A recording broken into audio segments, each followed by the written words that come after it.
So look, the students have questions they will ask directly, but this one is from Katie, and she asked me to ask the question on her behalf. It's from Katie Jian, and she says, what was the most powerful feedback you have gotten in your professional career, and how did it impact your life?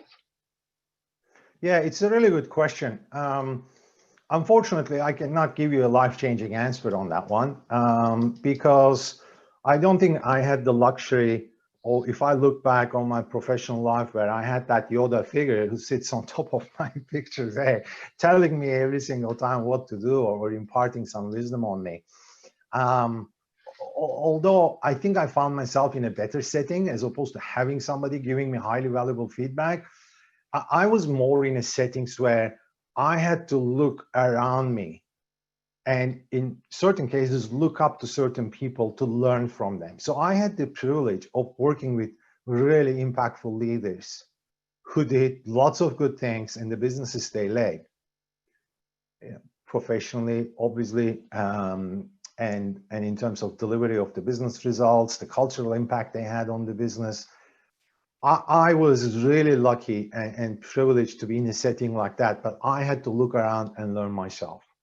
And that's not necessarily a bad thing, because that creates a self-reflective cycle, and self-reflection is good for leadership, for improving leadership and developing your leadership, because it leads to that self-awareness that I was talking about a few minutes ago.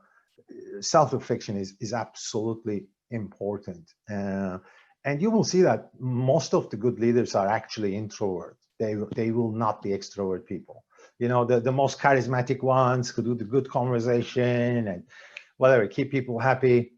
That's all nice and beautiful, but that's not usually where leadership happens. Leadership happens behind closed doors, and you need reflection for that. So I was more in a situation where I had the privilege of having a few people like this around me, looking up to them and learning from them in terms of the right behaviors.